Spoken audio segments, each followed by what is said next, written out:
I'm Stephen Price. Hello, I'm Cara Githens. This is The Innkeepers, a podcast by Sanctuary Inn.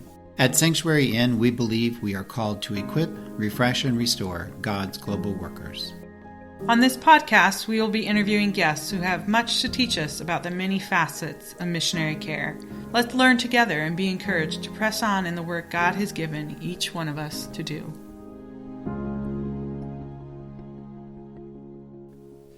Hi, this is Steve. Hello, this is Cara. And we'd like to welcome you to another episode of the Innkeepers podcast. Today we're going to interview Brian HEERWAGEN, and if that name sounds familiar, we were able to talk with Brian in Season 2 about his role in the local church and shepherding and caring for missionaries. But today's conversation has to do with Brian and his role in the world of short-term missions. And so, Cara, tell us a little bit about Brian's ministry. So Brian first started short-term missions way back in 1980. That's when he went on his first trip. And you'll hear some about that story in our talk with him today. But what he's really been passionate about is equipping short-term missions. So he has been the CEO of Standards of Excellence, which was formerly Delta Ministries, since 1985. And he's been on countless short-term trips with that organization and others and partnered with nationals and long-term missionaries in 29 countries.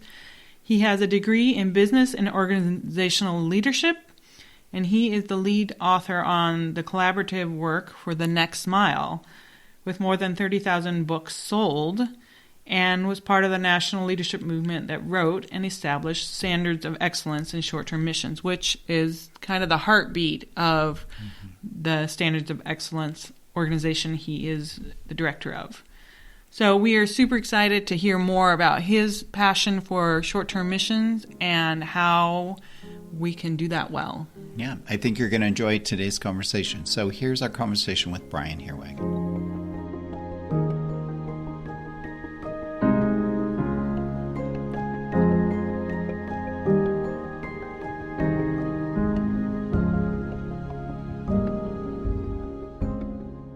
Well, we have the opportunity and privilege to welcome back to the Innkeepers, Brian HEERWAGEN. Many of you probably remember in Season 2, Brian was a guest with us, and he was, at that point, we were doing an interview about Brian and his role in the local church as a missions pastor in a local church setting, which if you haven't listened to that, take a minute to go back and find that. Brian does an excellent job.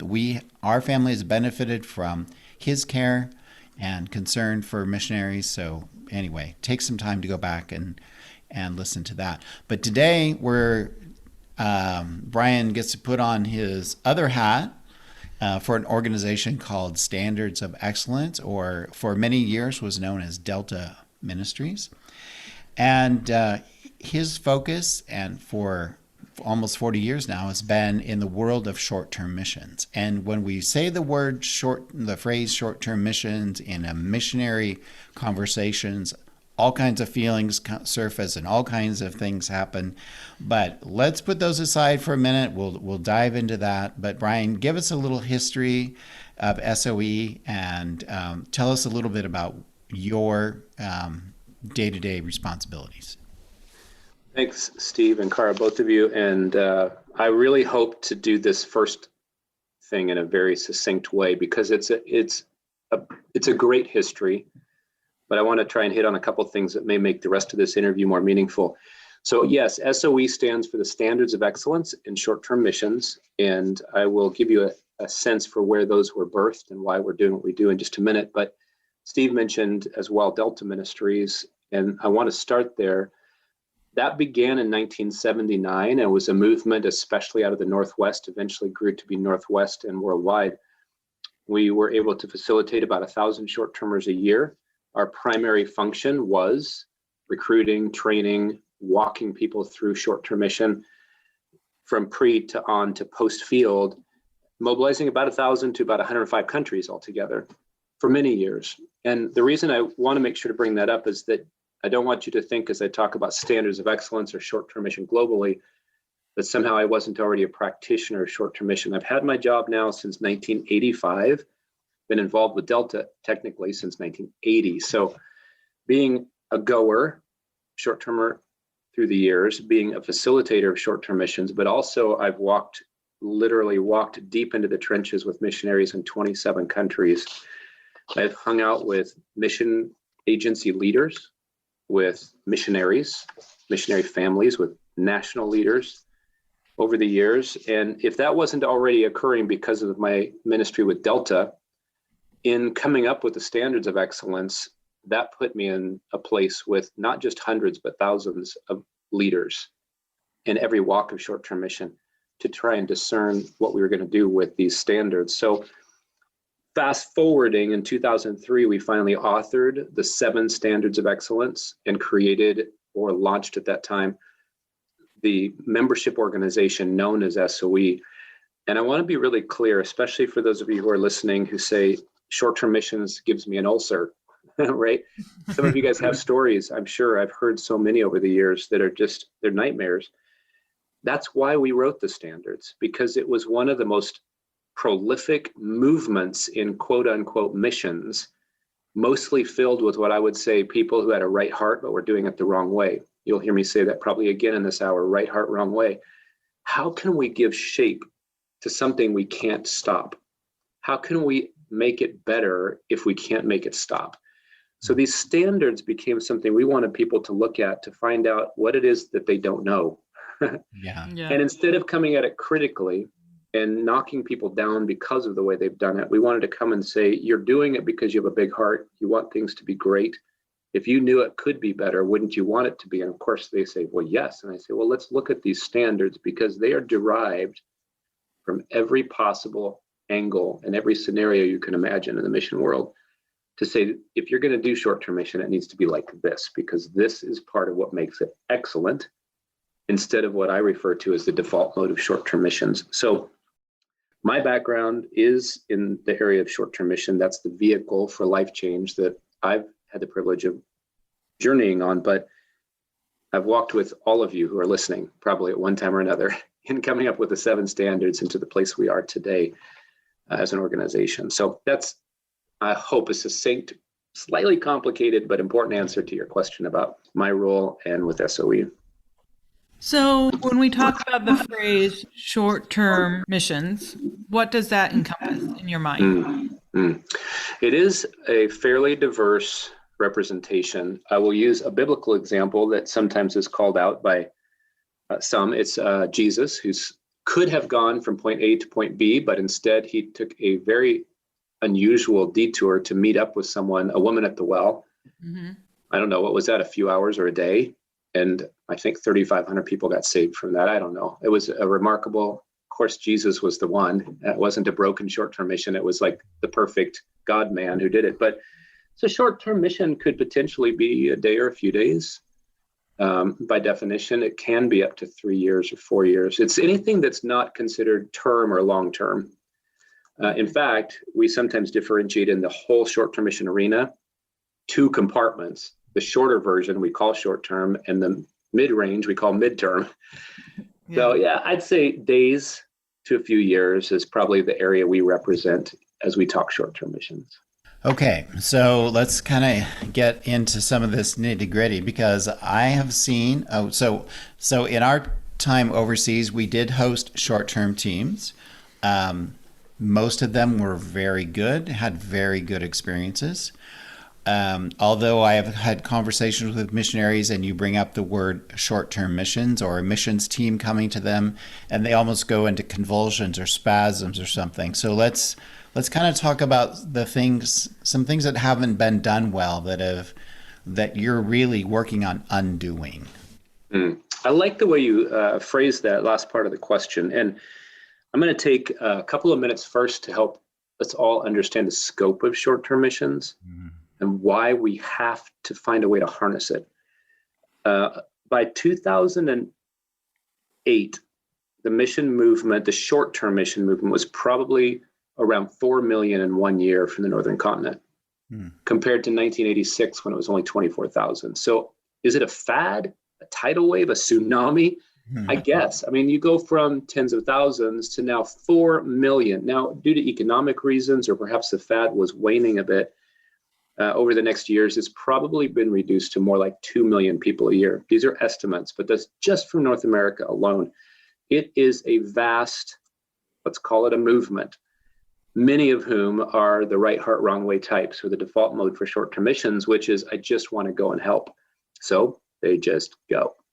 Estimates would suggest only about a fifth of that 2 million are perhaps appropriately prepared for good cross-cultural ministry or are actually tying into legitimate long-term strategies of the mission field. And at first you're like, wow, that's pretty good. At least a fifth of them are. But I got to remind you that if you do math at all, the number, the 4/5 is like 1.6 million people a year who aren't probably doing very well. That's why you hear the stories that you're referring to, even as you introduce this question. So standards of excellence, our goal was, since I guess you could say, if you can't beat them, join them. You know that phrase, if we can't stop them, could we at least not help fix them? Yeah. And we want to do it in an inspirational way. So by exposing people's flaws and faults and the detriment to the mission movement, we're not going to win friends. Rather, the standards themselves seek to explore what could be based on Bible and experience and show people, now that you know more, look how much better you could be at this. And I will say, we have about 175 member churches, organizations, and schools right now. All of them will testify to the fact that just seeing the standards has opened their eyes to things they didn't even realize they needed to think about. And I know those of you who are long-term missionaries or have been in the mission arena for a long time, it's sad and shocking that people don't think about things, but it's just the way that it is. Now, I want to veer off a little bit from something, not just short-term missions so much as about God at work anyway. It's been true throughout all of history. There is no one perfect except Jesus. And I think one other guy was perfect. I think he got carried off the globe in a fiery chariot, as recorded in the Old Testament, right? We're all flawed. We all do the best we can with what we know when we know it. Mm-hmm. And we say phrases like, well, hindsight's 2020. We can't beat ourselves up for how badly we've done. Mm-hmm. Let's look at it honestly, only from the standpoint of then how do we do better in the future? So the standards are trying to do that. Meanwhile, knowing that God is doing a work anyhow. So I want to give, if it's all right to move ahead here, 2 little vignettes. Yeah. Okay. One of them was a particularly horrific short-term mission that took place in Brazil. The story itself is entertaining and it would take quite a few minutes to tell. So I'm sorry to deprive you of the story itself, but the conclusion of the Brazilian missionary host, his quote has become profound for us.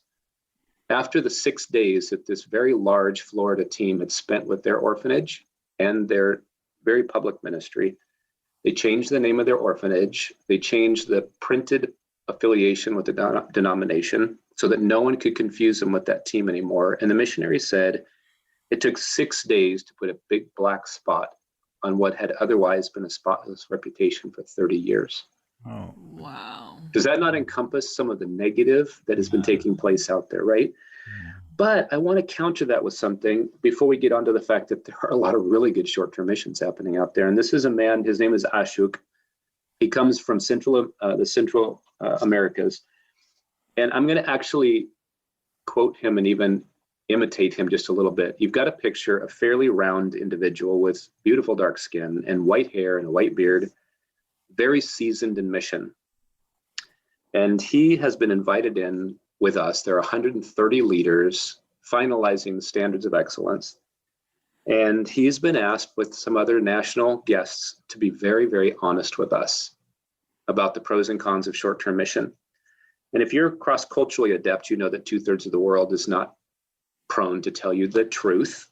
They're not lying. They just won't tell you the rest of the story. And it took a long time to gain the kind of trust and transparency needed for Ashok to speak to us the way that he did. And in this session, he said, who would have thought that God could find a little Hindu boy in a town called 5 Rivers, where there's only 3 rivers? But he did. And I thank God for that short-term mission team that came. It was a mess. It was a wreck. But it's how I found Jesus. And he goes on to say in his session, I'm sorry for you in America that you get so caught up in these distractions, these rabbit trails, that excellence and all that is consuming your time, please don't stop sending short-term mission teams, good or bad, because it changed our country. The number of people who have come to faith because God saved me, and the number of people in the pastorate today because God saved me, you can't deny. Now, we don't usually get the privilege of seeing long-term what we have or haven't done really having an impact. But then he followed it up by saying, by the way, I'm really glad you're working on this because we are going to benefit from this. So don't stop working on it, and please spread the word. So it's like a two-sided message, right? And from that, I take this. We have got to keep doing the best that we can with what we know. But people, if you're sending short-term missions, you need to know that 4/5 of senders are not doing well enough. Discern if you're one of those or not. Those of you who are receiving, stop being cynical and critical and throwing the baby out with the bathwater and saying, no more short-term mission because it's all bad. God has a plan. He is working it out. We are responsible for what we know when we know it, okay? So keep pressing on. So I'm fairly balanced about this. I will not deny that short-term mission has a deserved black eye, but I also want to encourage people to realize God is using people who are courageous and willing, doing the best probably they know how. Let's just teach everybody how to do a better job. Let's keep doing it like Ashuk said, but let's do it well. I think probably you're helping educate people in the from the I'm going to go change the world mindset to I'm going to put myself in a place where God's going to change me in that time. Is that fair to? Yes, and I want to challenge a thought too. I think typically we end up pretty single track minded, right? To think that it's actually about the short-termer and not about something else, or it's actually supposed to be about the mission field and not anything else. God is extraordinary in understanding all facets of human nature and human behavior. It actually can be for the short-termer and the host receiver. It's both. Now, I like to challenge people who are facilitating short-term missions to make it their aim to put the short-termer at the center of their universe. In other words, if as a sender, I can train and equip someone to be excellent in mission, which means breaking the I and the me, helping cross-culturally, bridge the cross-cultural gap, et cetera. If I can do a great job with them, and as a part of that, help them to make the mission field their central priority, I'm telling you what, it's a win-win, and God uses that in a great way. So for people to be so black and white as to say, oh, it's just all about the short-termer. Nope, it's supposed to be about them. That's how God works. And it's supposed to be about the mission field. Let's grow up a little bit and see God's multifaceted agenda percolate down or up through all of what we're doing. Yeah, it's a both and, not an either or. It needs to be, yeah. It needs to be. Well, I know the 7 standards, it was months and years and just all the effort that went into that. But I'm going to ask you to do the impossible and just kind of summarize those 7 standards of excellence that you have been part of developing over the years. I would love to. I'm very excited about them. You can find them at the website, soe.org. There's a place to check on the 7 standards. You can get them at the highest level, which makes it very easy to work on a summary view. You can also click on the booklet that goes all the way down to what's called KQIs or key quality indicators and give you all the minutia. But simply put, there are 7 standards. The first 2 are what I would call theological or philosophical, and they're very difficult to measure. Standard number 1 is God-centeredness. I have worked with churches. One, I will never forget that the mission pastor was told by the senior pastor to start doing short-term missions because the church up the street started growing again when they did short-term mission, and our church is struggling. And I said to the mission pastor, has the elder board or the leadership team or other pastors prayed about this? Is God speaking this, or is this a search for a silver bullet for a lagging church attendance? And he goes, I don't even know. It's just, I've been mandated to do short-term missions. And I'm like, that is not God-centered. If the Lord is in it and we're committed to excellence in doing it, this is going to be a blessed experience. So number 1 is God-centered. Number 2, we call empowering partnerships. And this one is really important for people to understand. This has nothing to do with the plans. This has everything to do with trust and relationship and cross-cultural relevance. I began working in Haiti immediately after the earthquake with just a really phenomenal leader there, a Haitian man who had already been, I would say, the brunt of short-term missions. They've needed it and taken it, but it's been very difficult on them. I mean, Haiti's already a very hard country. But when I first landed on the ground days after the earthquake and spent time with this man who was leading over many, many churches and denominations, his first responses were fairly cool, struggling himself with his own reality there in the earthquake zone. But after the fourth day of just consistent, faithfully, 2 ears, 1 mouth relationship, in other words, I asked questions and just let him talk. I have twice the listening capacity than I have speaking capacity. In this setting, I just spent most of my time walking where he walked, hearing his stories. I wanted to know, what have they done that's worked? What was their vision and hope for the future? And eventually, how has the earthquake changed things? And there's 2 significant things that came out of this 4 days together. Number one, and this leads to empowering partnerships. Number one, he went back to the place he started mission, where there were still families buried and dead, everything destroyed after 22 years. He was so weak, he could barely walk up the stairs to get back out of this village. I remember walking with him, holding him up to get him up the stairs. He was so broken, so torn up. That kind of relationship came from genuine, open, transparent, humble, empowering partnership. I wasn't the American who had answers. I didn't come because Haiti was broken and we could fix it. I came to find out what worked in Haiti, what made Haiti great in God's eyes, enough that people should be saved and that there should be an agenda here. I trusted him, and he let me into his life there. And then when we were done that evening, and he finally was able to articulate how we could help them, he said, I want to tell you, brother, that in all of my years, no one has ever come and asked me the kind of questions you did and let me speak my heart like you did.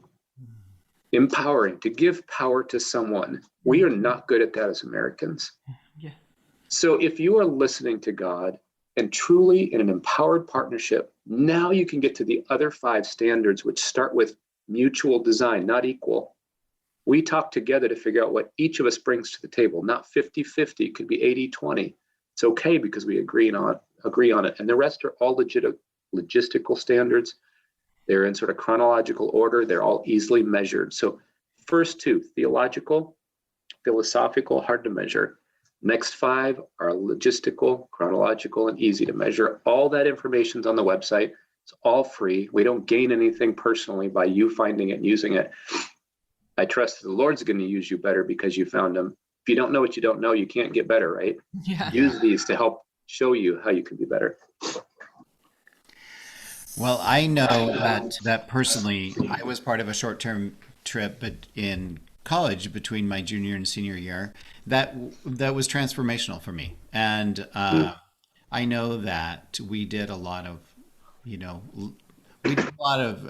covered a lot of ground that the local missionary, who is still there in that location today, couldn't do, but the short-term team was able to do a lot of knocking on doors and handing out literature and things like that. And so I trust that even though I'm sure there was a huge logistical effort on their part, the missionary family and that organization, that we were able to contribute, I hope, in a positive way there.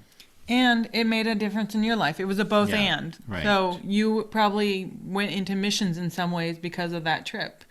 And it changed the trajectory of your life. It was definitely part of the trajectory I feel like I was on at the time in terms of my schooling and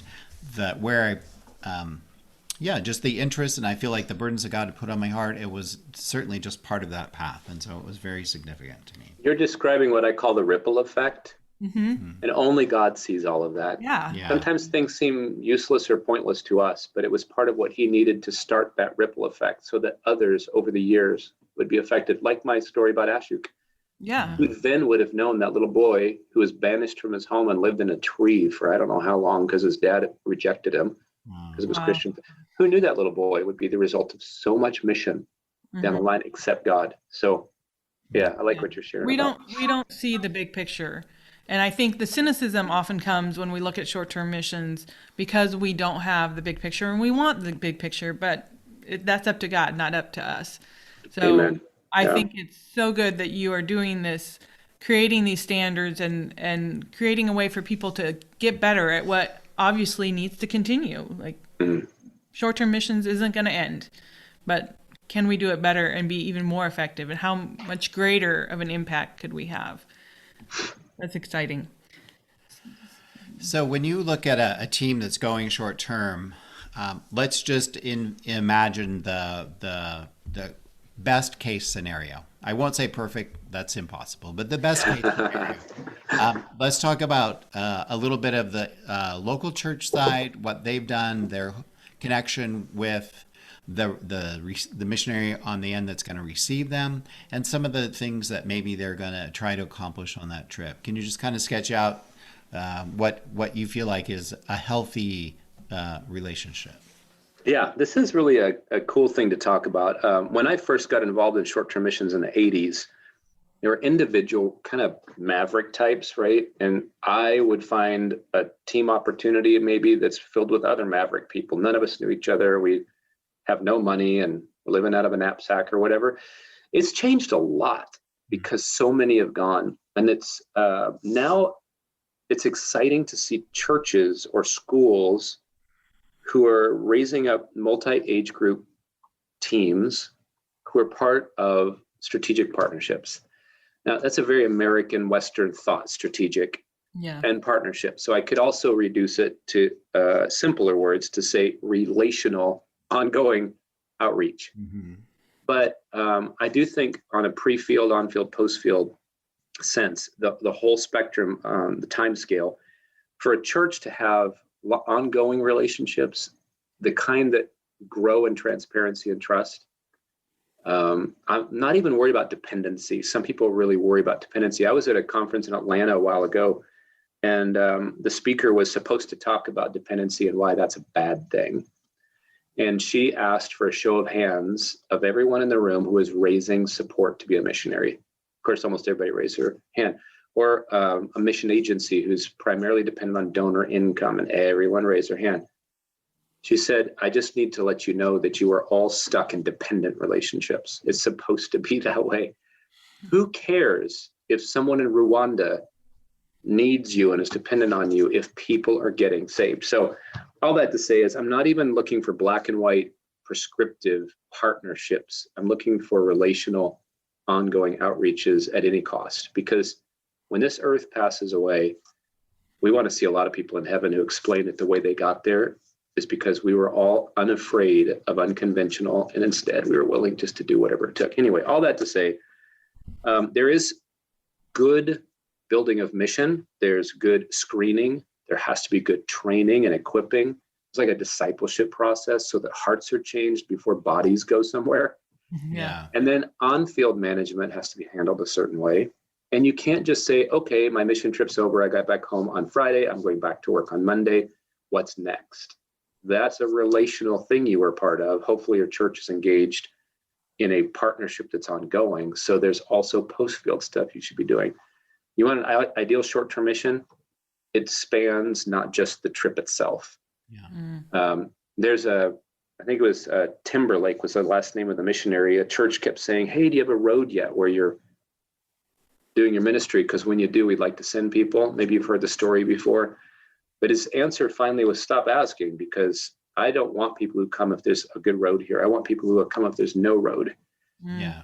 If it's a good partnership, we're willing to risk things, go where it's hard, give the extra time before, during, and after, because we're really about kingdom business, not about another flag in your flag collection for another country, not about a church whose ego somehow is saying we have to tell people we're in 7 international parks.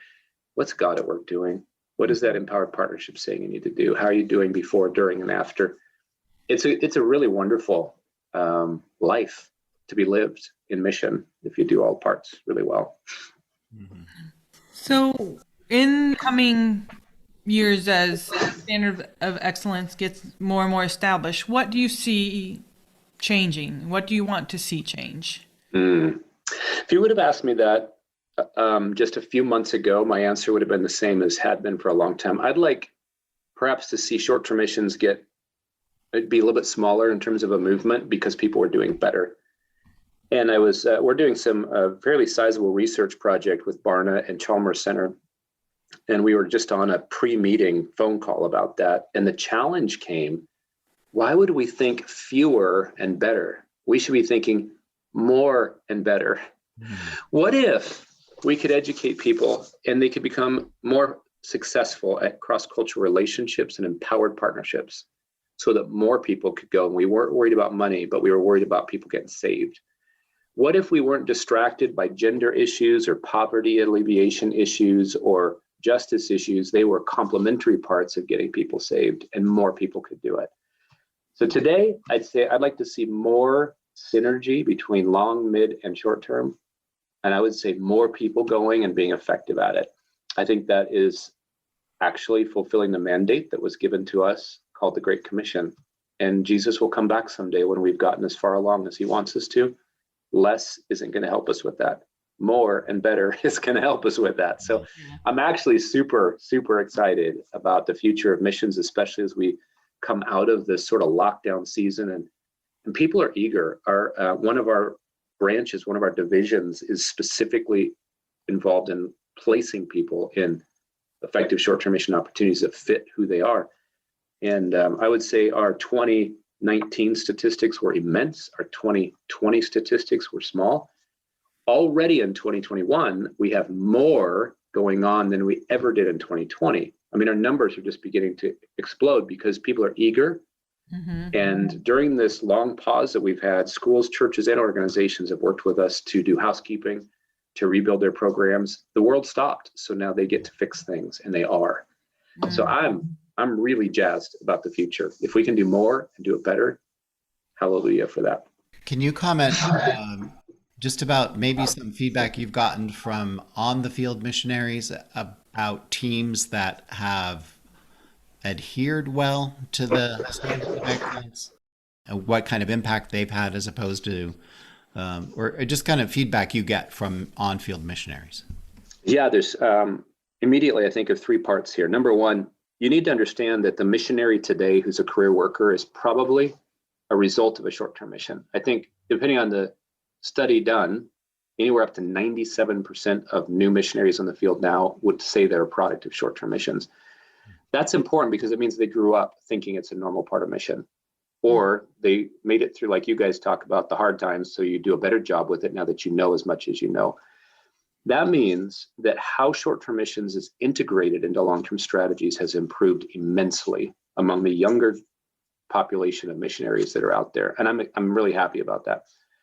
Another element to this is not only do we have probably a more effective host situation going on, but now we have people who are going out with the standards that they apply. And one of the best demonstrations of the fact that it makes a difference is that these missionaries are ones who are saying, I would take a team when they'd come my way. Now I'm begging for teams who come from that church.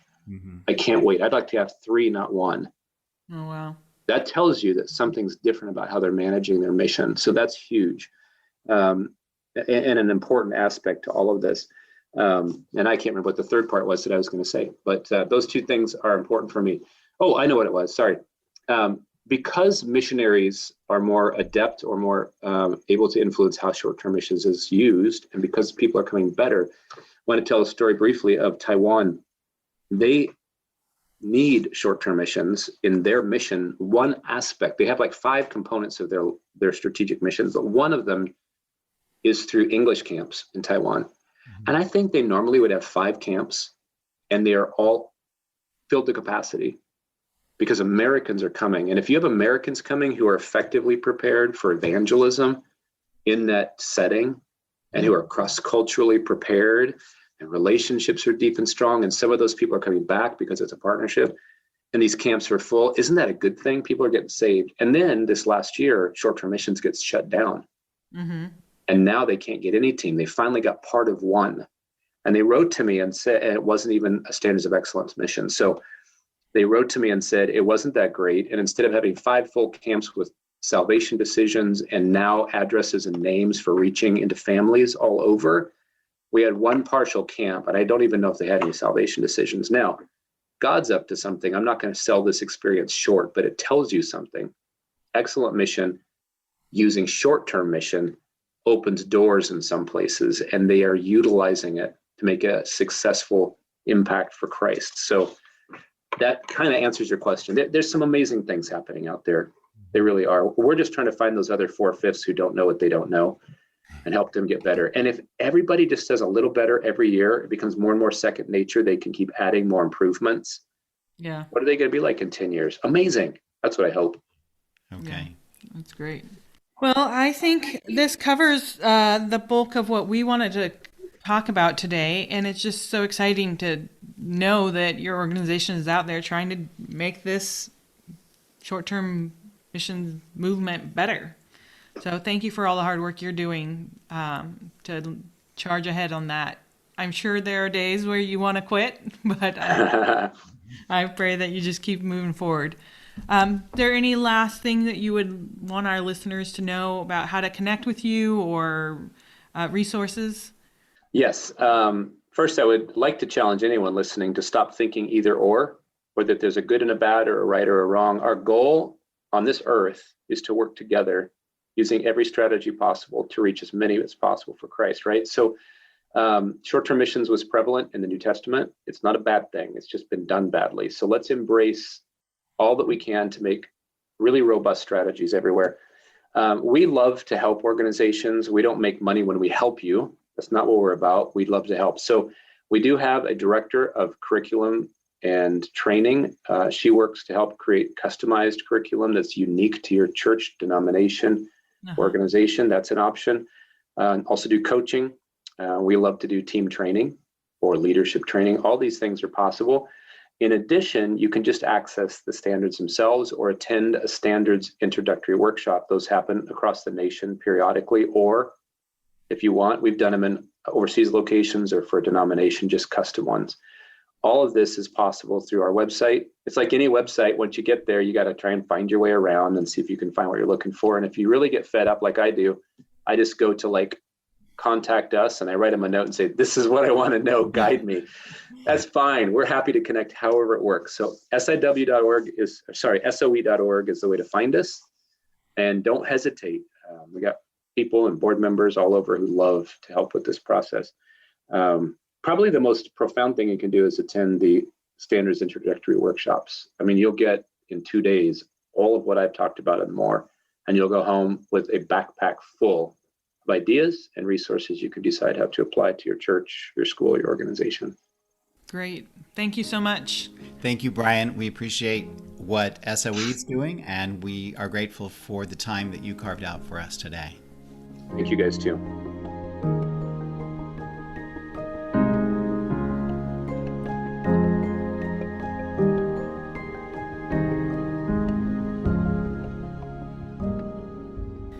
So, Steve, what stood out to you about our conversation with Brian today? Well, I know going into this conversation, I warned Brian that we both have experience with short-term missions that have been good and bad, and we've had conversations with missionary guests about short-term missions that have both been good and bad. And I know Brian is quick to acknowledge that there's a lot of things that haven't been done well and continue to not be done well, but Brian is passionate about doing short-term missions well, and that it can serve a purpose and it will benefit those that the missionaries that the short-termers go to work with. And so I'm encouraged. I'm encouraged by what he's doing. I'm encouraged by his vision. Yeah, and I loved the story he shared about that man in India who said, your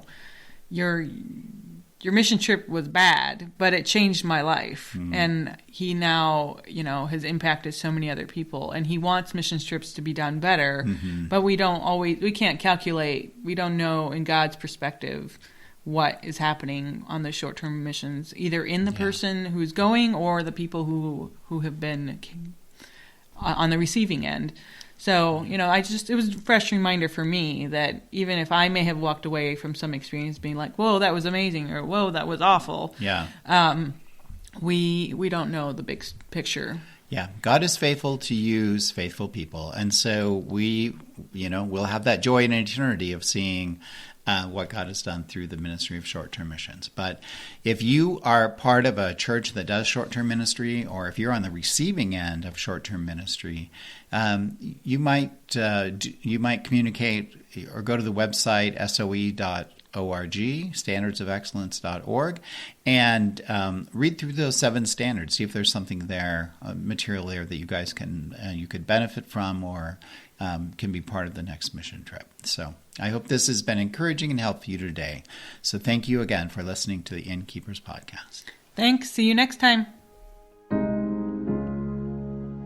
Thank you for tuning in to the Innkeepers podcast. Our mission at Sanctuary Inn is to equip, refresh, and restore God's global workers for kingdom purposes.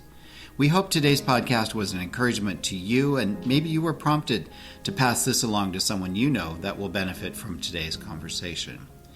Creating a podcast is a team effort. Cara and I prepare and do the interviews, and we're grateful for the time that our guests give us out of their busy schedules to help us learn more about missionary care. We also want to thank Tim Downing for the music that he wrote and performed specifically for the Innkeepers podcast. Tim is a very talented musician, and you can learn more about him and his work at downingkeys.com. Our podcast is edited by Javier Bolanos and is produced by Tim Cowley of Cowley Visuals. If you have media needs, including film, photography, or audio, you can reach Tim at cowleyvisuals.com. Our website and show notes are prepared by Micah Gibbons, Cara's amazing husband. You can visit the Sanctuary Inn website and learn more about the ministry of Sanctuary Inn at sanctuaryin.org. Thank you again for joining us on our journey to learn more about missionary care. See you next time.